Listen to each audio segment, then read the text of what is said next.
Well, a large insurgent death toll reported in Afghanistan today. NATO is reporting that ground fire and airstrikes killed as many as 150 militants in the eastern part of that country.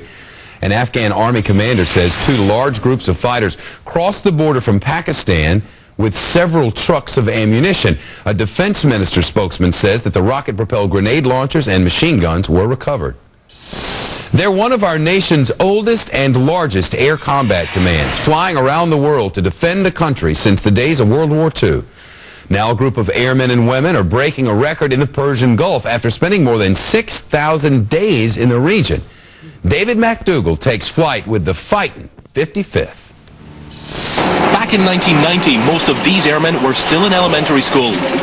And their plane, the top-secret Rivet Joint, was being deployed to the Persian Gulf for the first time. That deployment came before there was a war on terror, even before the first Gulf War. And this week they're marking 6,000 days of continual presence in the region. Flying on that deployment 16 years ago was one of the first female combat crew members in the Air Force. But times have changed. Today the squadron has more than 40 women on staff. Bianca Bouchard is a new member of the team, serving on just her first assignment.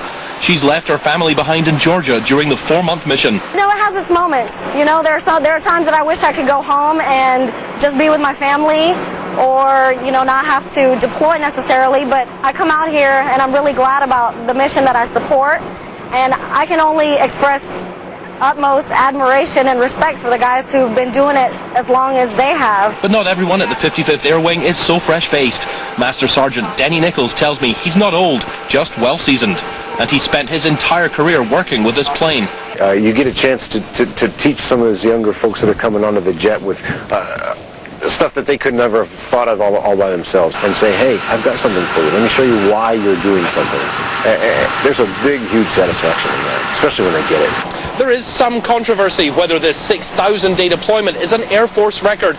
Other planes may have been on assignment longer, but at bases outside a war zone.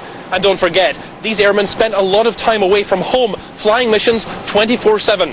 But whether it's an official record or not, it didn't stop crews from celebrating this week, marking an important milestone in the Fighting 55th's history. With the Air Force in the Persian Gulf, David McDougall, Fox News.